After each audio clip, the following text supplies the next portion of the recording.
What you are about to hear is not a scene from a movie. This is not a dramatization.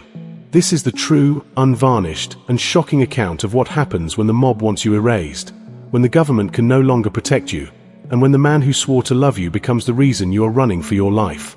This is the story of Karen Hill after the cameras stopped rolling, after the fame of Goodfellas faded, and after she was left utterly alone to face the consequences of a life she chose but could never truly control.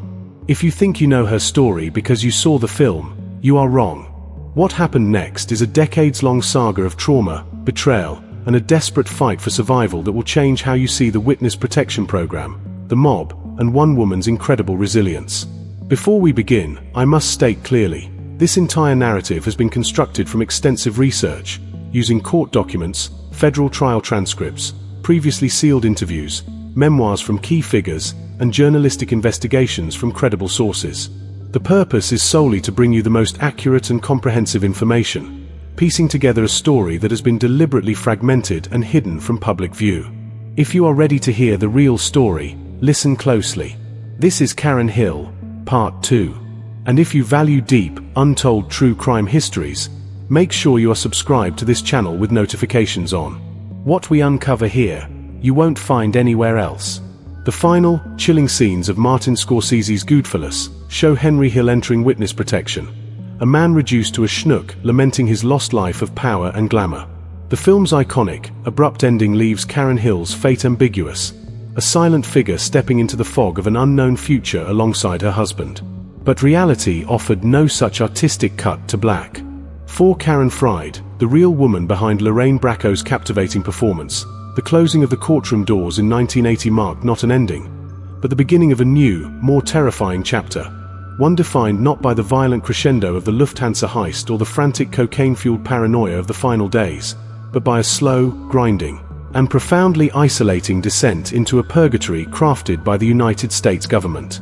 Witness protection, officially known as the Witness Security Program or WITSEC, was not the clean slate promised in tense meetings with federal marshals.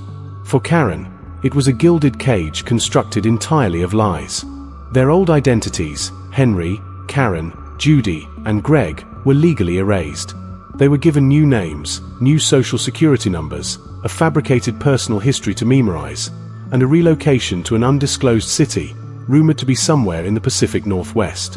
The fantasy of a peaceful, normal life, however, shattered against the bedrock of Henry Hill's irredeemable personality and the relentless, haunting shadow of the past. The man who could not survive without the adrenaline of the scam, the kickback, the illicit deal, found the confines of a legitimate, quiet existence to be a form of torture worse than prison. Henry's addiction swiftly transferred from cocaine to alcohol, and his new straight life became a pathetic pantomime of his old one. He sought out marginal characters, made small-time, foolish deals, and began to drink with a self-destructive fury that filled their new home with the same familiar tension of the old days, but now devoid of the money and the perverse status that once accompanied it. Karen, meanwhile, was trapped in a paradox. She had traded the danger of the mob for the loneliness of anonymity. The fierce, street-smart woman who had boldly flushed $10,000 down a toilet to save her husband, who had faced down gangsters with a defiant glare, was now a ghost in a strange town. She had no past she could acknowledge, no stories she could share, no connections she could forge without the foundation of a fabricated life.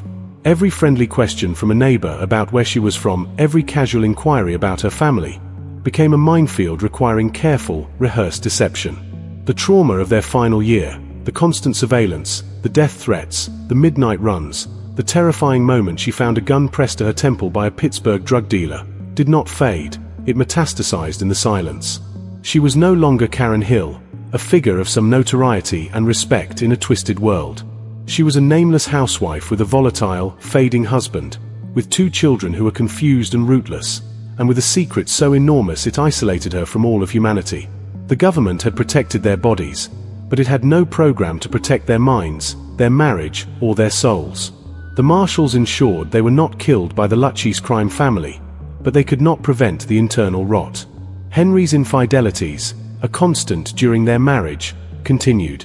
His inability to hold a steady job strained their finances, which were already modest compared to the outrageous wealth they had squandered. The fear was omnipresent, but it had morphed. It was less a fear of a specific bullet from a specific hitman, though that never fully disappeared, and more a pervasive dread of exposure. A fear that Henry would drunkenly reveal their secret at a local bar. A fear that her son's innocent school project might inadvertently trace back to their old life. A fear that every unfamiliar car on their street was finally the one, sent by Paul Vario or Jimmy Burke from beyond the grave to finish the job. This was the grim reality of life after. The adrenaline was gone, leaving only the hangover. The glamour was exposed as the cheapest of stage tricks, revealing a bleak, grey landscape of regret and anxiety. Karen was living a lie to stay alive, but the cost of that life felt, at times, worse than death.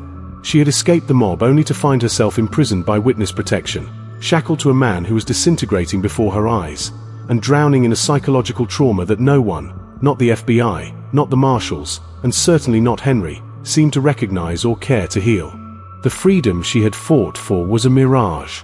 The safety she had been promised was a bureaucratic concept that did not account for the haunting echoes of a gun's click in a dark bedroom, or the visceral memory of counting blood money on her kitchen table, or the crushing weight of knowing that every person she had ever known from the first 25 years of her life, friends, family, neighbors, now believed she was dead, or worse, a rat. This was the first layer of Karen Hill's afterlife, a witness in name only, protecting a life that felt scarcely worth living, waiting for the other shoe to drop in a soundproof room where no one could hear her scream. The collapse of their fragile witness protection existence was not a dramatic, single event, but a slow-motion unraveling, stitch by painful stitch, pulled by Henry Hill's own uncontrollable hands. The man who had been the architect of their entry into the program became the very instrument of its destruction. The federal government had spent millions to relocate and sustain the Hill family, but they could not transplant a conscience or install a sense of self-preservation where none existed. Henry's addiction to the spotlight, to the gritty narrative of his own life, proved stronger than his fear of retribution. The anonymity required for survival was a kind of death for him. He began to chafe against the restrictions, telling war stories to strangers in bars, hinting at his past, drawing the wrong kind of attention in their new community. His behavior grew increasingly erratic and reckless. He was arrested for drunk driving. He became involved in petty drug dealing schemes, a grotesque parody of his former life, now played out in sad, small-town bars instead of the backrooms of Robert's Lounge. The marshals, tasked with protecting him, were now also his probation officers, and their warnings grew more severe, their patience thinning with every infraction. For Karen, this period was a fresh hell of humiliation and terror. Every time Henry stumbled home drunk, every time a marshal showed up at their door with a stern face, every time the phone rang with news of another arrest, it was a siren blaring that their cover was cracking. The delicate house of cards they lived in was being shaken by the very person it was built to shelter.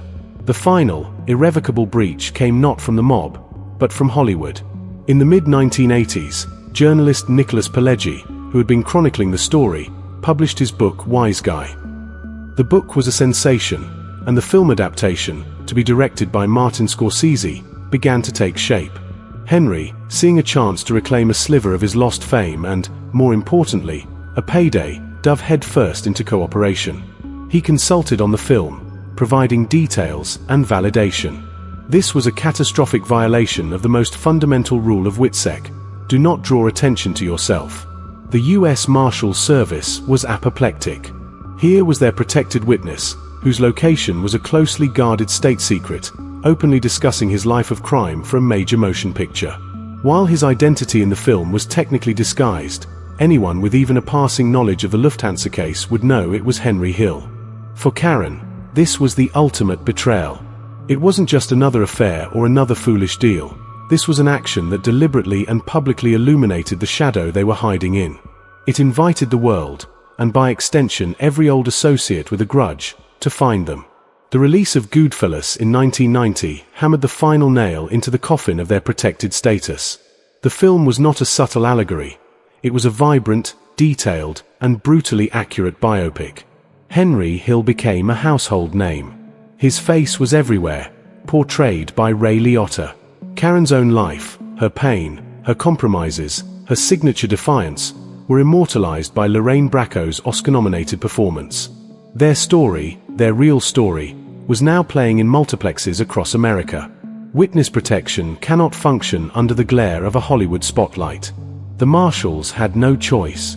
The hills were deemed compromised. Their security detail was withdrawn. They were cut loose, ejected from the program not for completing their journey to a new life, but for failing to follow its most basic tenets. The message was brutally clear: you are on your own. This moment marked a profound divergence in the paths of Henry and Karen. For Henry, expulsion from WITSEC was a perverse liberation. He could now fully embrace his celebrity as a former gangster. He gave interviews, appeared on talk shows, launched a failed podcast, sold his autograph, and became a caricature of his former self, a professional wise guy for the media. But for Karen, this was the nightmare realized. The thin, bureaucratic shield between her family and the vengeance of the underworld was now gone. She was exposed. Every strange noise in the night now carried the weight of legitimate threat. If someone wanted to find them, they could. The fear that had been managed, however poorly, by the marshals, now became a constant, unmediated companion. Her life after the program's collapse was a frantic, exhausting scramble for safety without an instruction manual. She moved, again and again, a nomadic existence funded by what little money she could secure, always looking over her shoulder, teaching her children a state of perpetual vigilance. The trauma of the past was now compounded by the acute peril of the present. She watched with a mixture of disgust and dread as Henry leveraged their shared trauma for cash and attention, doing radio shows where he casually discussed murders, giving interviews that reopened old wounds for the families of his victims, all while making their physical location easier to pinpoint. The man who had once promised her the world had now stripped her of the last vestige of safety. Karen Hill was no longer just a mob wife or a protected witness.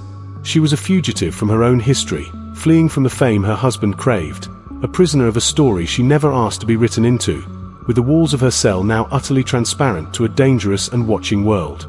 The psychological toll of this unending siege, this life lived in the crosshairs of both memory and tangible threat, carved a profound isolation within Karen Hill that few could ever comprehend.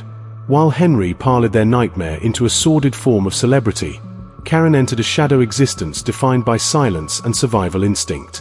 The collapse of witness protection did not signal freedom. It inaugurated a more complex and lonely form of captivity.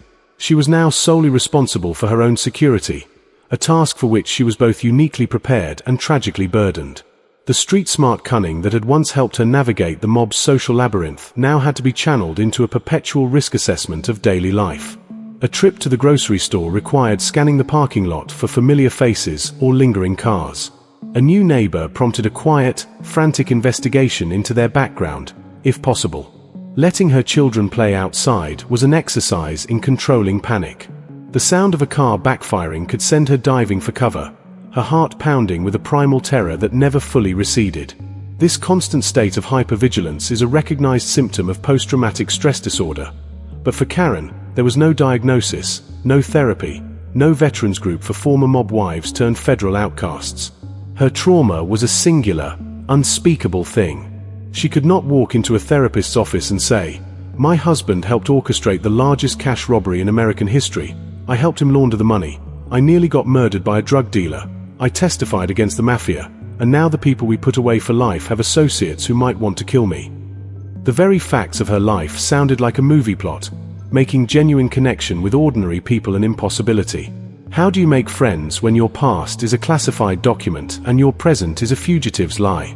The relationships she did form were necessarily shallow, built on the foundation of her current alias, a persona as fragile as tissue paper.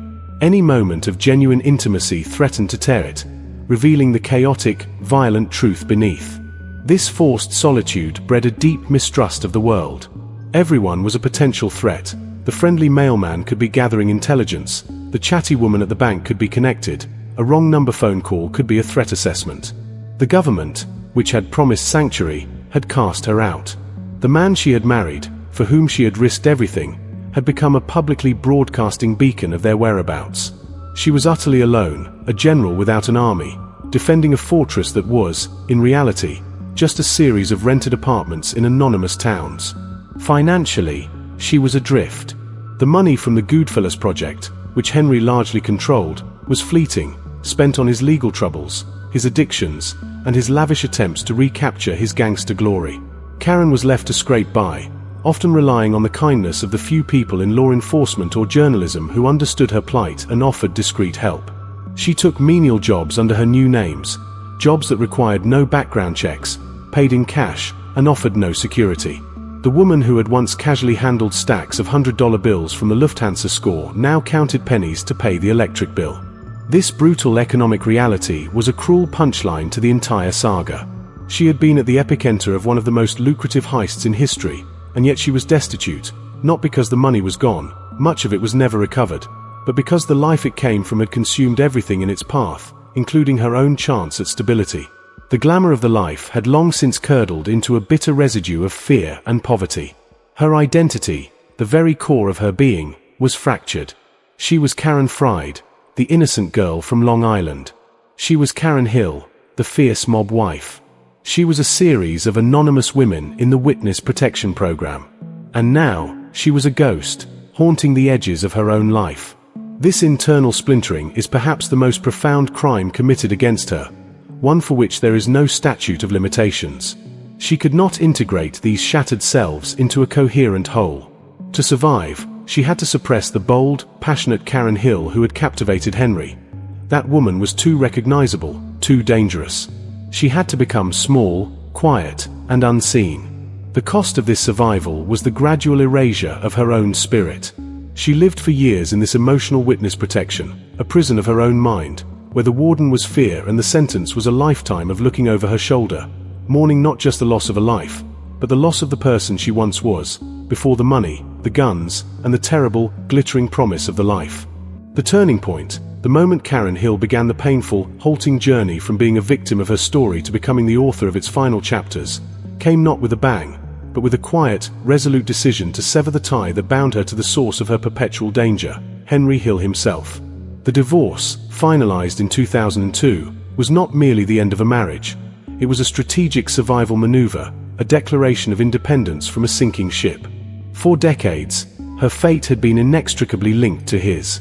Her danger was a derivative of his actions. Her notoriety was a reflection of his infamy. Leaving him was the only way to dilute the toxicity, to step out of the direct line of fire he seemed to constantly attract.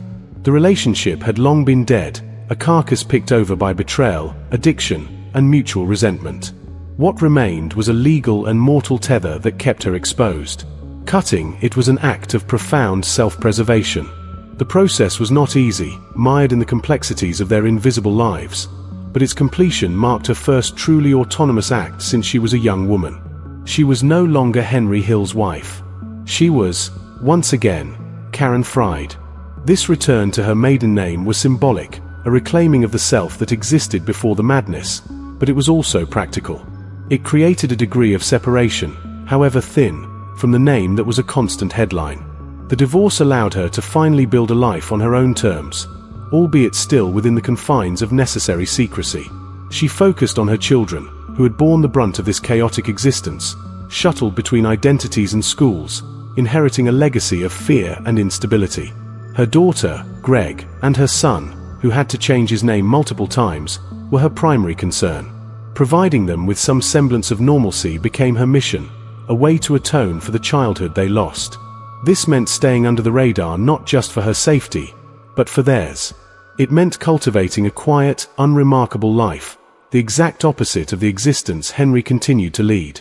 While he was doing cameos in gangster films, selling paintings of his old crew, and becoming a regular fixture on true crime television, Karen was deliberately disappearing. She mastered the art of being forgettable, a skill born of necessity that eventually became a form of peace. She found a small community, not through deep personal revelation, but through the quiet routines of daily life, a job, neighbors, the mundane exchanges that build a fragile sense of place. The threat never vanished entirely. The mob's memory is long, and vendettas can be inherited, but it receded from a constant roar to a distant, manageable hum. Her safety was now predicated on her silence and her distance from Henry's public circus. She watched from afar as he became a parody, a sad reminder of the man she once loved, now reduced to a celebrity ghost, haunting his own past for a few dollars and a moment of faded glory. His later years were a tragic spiral of health problems, legal issues, and further failed relationships, a testament to the fact that he could never escape the character he had created. Karen, in contrast, was doing the hard, silent work of healing. She began to process the trauma not through confession, but through quiet reflection and the simple act of building a stable present. She learned to find joy in small, secure moments: a safe home, a trusted friend, her children building their own lives free from the specter of organized crime. This was her victory, a victory defined by absence. The absence of chaos, of screaming headlines, of federal marshals at the door, of Henry's destructive impulses. It was a life that would seem unbearably dull to an outsider, but to Karen, it was the precious, hard-won treasure she had almost died for. She redefined strength. It was no longer the defiant glare at a gangster, or the cold efficiency of flushing cocaine down a toilet. True strength was the daily choice to not be defined by the trauma, to not let fear dictate every action, to build a simple, good life on the scorched earth of her past. She became the guardian of her own story, fiercely protective of her privacy, understanding that her survival depended on her narrative not being a commodity. While Henry sold pieces of their shared history to anyone with a microphone, Karen understood that the only way to own her life was to keep it to herself. In this, she finally gained the upper hand. The mob wife who had been immortalized on screen was a fossil, a snapshot of a person who no longer existed. The real woman was evolving, adapting, and surviving in ways Hollywood could never capture. The Karen Hill of the 21st century was a survivor in the truest sense, not because she had outrun hitmen, though she had, but because she had begun to outrun the ghosts that lived inside her, choosing a future of quiet anonymity over a past of deafening fame and terror. This chapter of her life is the least documented, by her own brilliant design, and it is in this obscurity that her greatest triumph lies. The inevitable, messy end of Henry Hill's story in 2012 served as the final, stark contrast that delineated the two paths born from the same catastrophic source.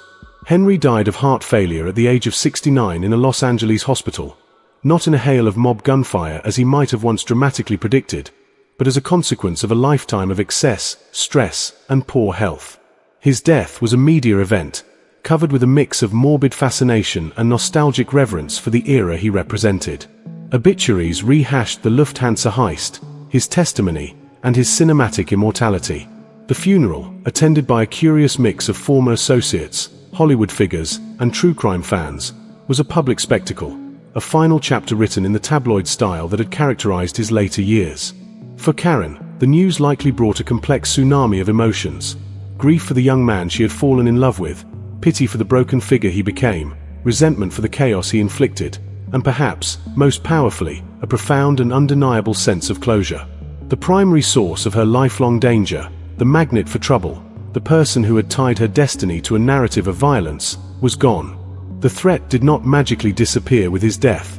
The mob does not necessarily forgive, and the enemies made were not solely his. But the constant, active generation of new peril, Henry's unique talent for drawing danger to his doorstep like a lightning rod, had ceased. His passing allowed the past to truly begin to recede into history. Rather than being a live wire, he continually re-energized with every interview and foolish boast. Karen's reaction was telling in its absolute silence. There is no public statement, no tearful eulogy, no media appearance. Her absence from the funeral was deafening, a more powerful commentary than any words could provide. It was the ultimate demonstration of her commitment to the life she had built apart from him. To attend would have been to step back into the spotlight, to re-identify herself as Henry Hill's widow, to invite the cameras and the questions and the dangerous associations. She chose, as she had learned to do, safety and peace over ritual and spectacle. This choice speaks volumes about her journey. The passionate woman who once stood by him through arrests and trials, who faced down the feds with him, was gone. In her place was a survivor who understood that her survival depended on absolute separation, even in death. Henry's end was public, discussed, and dissected. Karen, in her silence, ensured that her story remained private, her own. His death closed the book on the public saga of Henry Hill, but it opened a new, quieter space for Karen to truly exist without his shadow. In the years that followed, she maintained her disciplined invisibility. While the world's fascination with the Goodfellas story only grew, with documentaries, podcasts, and articles continually mining the past, Karen Fried became the mystery at the heart of the tale. Where was she? What was she doing? These questions only added to the legend, but for her, they were not a game. They were proof that her strategy was working. She was a ghost, and she preferred it that way. She reportedly lived in the Midwest, then possibly on the West Coast, always under a name that was not her own, in communities where her neighbors knew nothing of her past. She found solace in routine, in family, in the mundane joys of a life not dictated by fear. Her children, adults now, had managed to carve out their own normal lives, a testament to her success in shielding them from the worst of the legacy. Her son became a chef, a trade built on skill and creation, far removed from the destructive trades of his father. Her daughter built a family of her own. In providing them with this chance, Karen achieved what the federal government could not. She gave them a future. Her life became a study in contrast. The Karen Hill of 1978 was a figure of drama, navigating a world of blood and money. The Karen Fried of the 2010s was a figure of profound calm, navigating a world of grocery lists, grandchildren, and quiet afternoons. One life was a crime epic, the other was a delicate, hard-won domestic novel. The latter would never be filmed, and that was precisely the point. The trauma never fully left her, such wounds never completely heal. The hypervigilance, the nightmares, the deep-seated mistrust, these were permanent souvenirs of her time in the abyss. But she learned to manage them, to compartmentalize them, to prevent them from defining her present. She became the curator of her own memories, deciding what to remember, what to feel, and what to simply let fade. In this, she wielded a power she never had during the height of the chaos, the power of choice. She chose peace. She chose silence. She chose a small life over a large legend. And in doing so, she won the battle that Henry had lost the day he decided to become an informant, the battle for her own soul. Henry's life after the mob was a desperate, failed attempt to recapture the thrill, leaving him empty and adrift. Karen's life after the mob was a conscious, painful, and ultimately successful attempt to build something entirely new, something real, something that could not be taken away by a subpoena, a bullet, or a betrayal. His was a story of downfall continued. Hers was a story of gradual, resilient ascent. The true measure of Karen Hill's journey, the final and most profound transformation, is found not in the dramatic escapes or the testimonies, but in the reclamation of her own narrative from the hands of everyone who had sought to define it. The mob, the federal government, Hollywood, Henry, and the public's insatiable appetite for gangster law. 4 decades, she was a character in other people's stories, the supportive wife in Henry's rise, the terrified accomplice in the federal case, the glamorous foil in Scorsese's film, the tragic victim in the witness protection failure. Her identity was reactive, a series of responses to external forces of immense power. The culmination of her life's second act was the slow, deliberate process of becoming the author, and more importantly, the editor of her own existence. This reclamation began with the divorce and solidified with Henry's death, but its full expression was in the daily, silent choices she made to prioritize self-possession over explanation, privacy over catharsis, and peace over legacy. While the world speculated, she lived. While historians pieced together fragments, she experienced the whole, quiet truth. This authorial control is most evident in her relationship with the film that made her famous. Goodfellas is a masterpiece, but it is not her truth. It is a dramatization filtered through Henry's perspective and shaped by cinematic necessity. Lorraine Bracco's performance captured a spirit, the defiance, the passion, the gradual disillusionment, but it could not capture the decades of aftermath, the silent resilience that followed.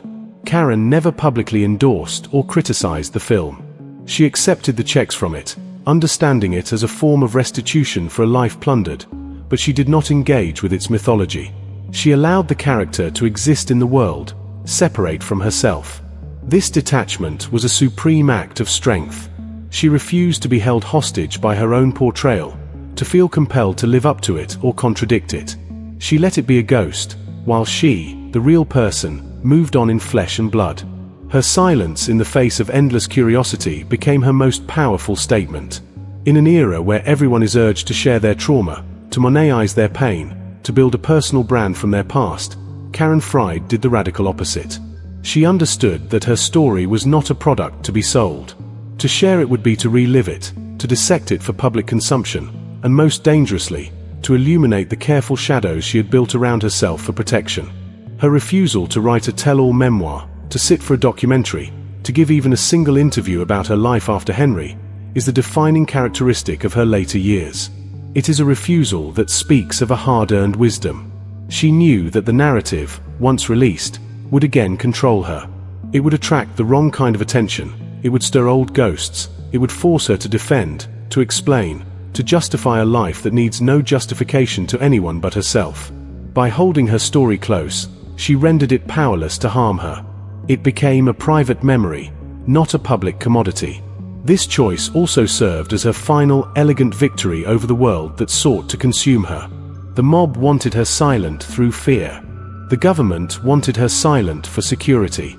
Hollywood wanted her to talk for profit.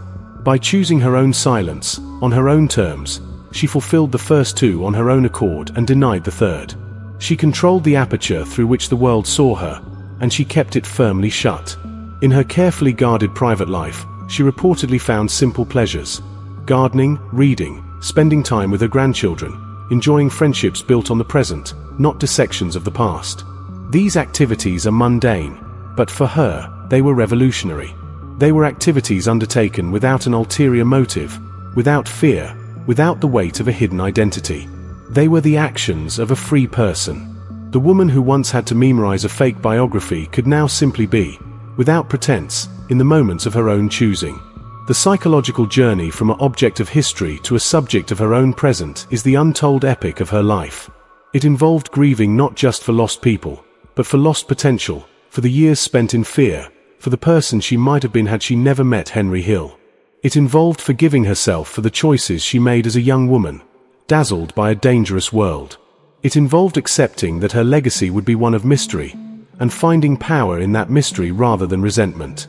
By the time she entered her later years, Karen Hill had achieved a state of being that was the absolute antithesis of everything her former life represented. Stability, predictability, safety, and authentic connection. She was no longer hiding from the mob or the marshals. She was simply living, privately. The ultimate irony and her ultimate triumph is that the most authentic, peaceful, and successful part of Karen Hill's life is the part we know nothing about. The details are not in court transcripts or film scenes. They are in the quiet moments of a life finally reclaimed, a story she chose not to tell because, at last, she no longer had to. She had moved beyond the need for a witness, because she was no longer testifying for or against anyone. She was, simply, herself. The story of Karen Hill does not end with a definitive headline or a publicized passing. It dissolves into the quiet anonymity she fought for, a testament to a different kind of endurance. Her saga is the crucial, often ignored epilogue to every gangster tale, the story of the wreckage left floating after the ship of crime has sunk. While the Henry Hills of the world are memorialized in film and folklore, their partners, the ones who lived the consequences in the quiet hours, are left to sift through the psychic rubble alone. Karen's life after Goodfellas forces us to confront uncomfortable truths about justice, protection, and the real cost of survival. The Witness Protection Program, as she experienced it, was a flawed bargain that traded physical safety for profound existential erasure. It could change a name and relocate a body, but it had no mechanism to heal a shattered mind or a broken spirit. Her journey exposes the program's failure to address the human element, treating witnesses like pieces on a chessboard to be moved rather than traumatized individuals needing comprehensive support. Her story is also a stark counter-narrative to the romanticized allure of the mob wife. There was no glamour in counting pennies under a false name. There was no power in flinching at a car backfire. The designer clothes and the stacks of cash were always an illusion, advance payment for a debt of fear that would come due with crippling interest. Karen's reality strips away the cinematic sheen to reveal the true product of that life, a profound, isolating terror that lingers for decades, and a poverty of spirit far more debilitating than a lack of money. Her resilience, therefore, must be measured on a different scale. It was not the resilience of weathering a storm, but of rebuilding her entire landscape after the storm had permanently altered the geography of her soul. It was the daily, unheralded courage of choosing to trust a little, to connect a little, to hope a little, despite a lifetime of evidence that trust, connection, and hope were preludes to disaster. Her greatest achievement was not outsmarting the mob or the marshals, but outlasting the trauma they inflicted. She engineered her own witness protection program, one built not on lies and relocation, but on deliberate choices, emotional fortitude, and the hard-won wisdom that true safety comes from within. In the end, The dichotomy between Henry and Karen provides the ultimate moral of this true crime story. Henry, forever chained to his past, performing his guilt and his glory for an audience, died as a public figure, a prisoner of his own legend. Karen, by consciously turning away from that spectacle, by valuing the private over the public, the real over the real, achieved a form of freedom. She may always be looking over her shoulder, but she is looking forward as she does it. Her legacy is not a character in a film or a name in a court transcript. Her legacy is the quiet, continued existence of a woman who refused to be defined by her worst moments, who refused to let her past dictate her future, and who, against impossible odds, carved out a life of peace from a history of violence. The final image we are left with is not of Lorraine Bracco defiantly clicking a gun, but of a woman we will never see, a woman in a garden, at a school play, in a quiet kitchen, living a life so ordinary it becomes extraordinary in its context. A life of her own making. A life finally, and completely, her own. If this deep, emotional journey into the hidden aftermath of crime and fame resonated with you, if you believe the untold stories of survivors are as crucial as the tales of the perpetrators, then your engagement is vital. We have pieced this narrative together from fragments of history to bring you a complete picture you won't find anywhere else. This is the mission of this channel, to go beyond the headlines and the Hollywood gloss, to uncover the human truth buried beneath the legend. We dedicate countless hours to research, synthesis, and narration to bring you content of this depth and quality. If you want to support this mission and ensure more stories like Karen Hill's are brought to light, there are several concrete ways you can help. First, subscribe to the channel and hit the notification bell. YouTube's algorithm favors consistent engagement, and your subscription directly fuels our ability to produce more detailed, long-form documentaries like this one. Second, like this video. It takes less than a second, but it signals to others that this is a story worth watching. Third, and most powerfully, leave a comment. Share your thoughts on Karen's journey, on the Witness Protection Program, on the cost of survival. Your perspectives make this community a place of genuine discussion, and your comments tell YouTube this content matters. Finally, if you are able, consider sharing this video on your social media platforms or with friends who appreciate true crime with depth and heart. Word of mouth from a dedicated audience like you is the most powerful tool we have to grow and continue this work. The stories are out there, waiting to be told with the respect and depth they deserve. With your help, we can be the ones to tell them. Thank you for listening, for caring about the real story, and for being a part of this community. Stay curious, and stay safe.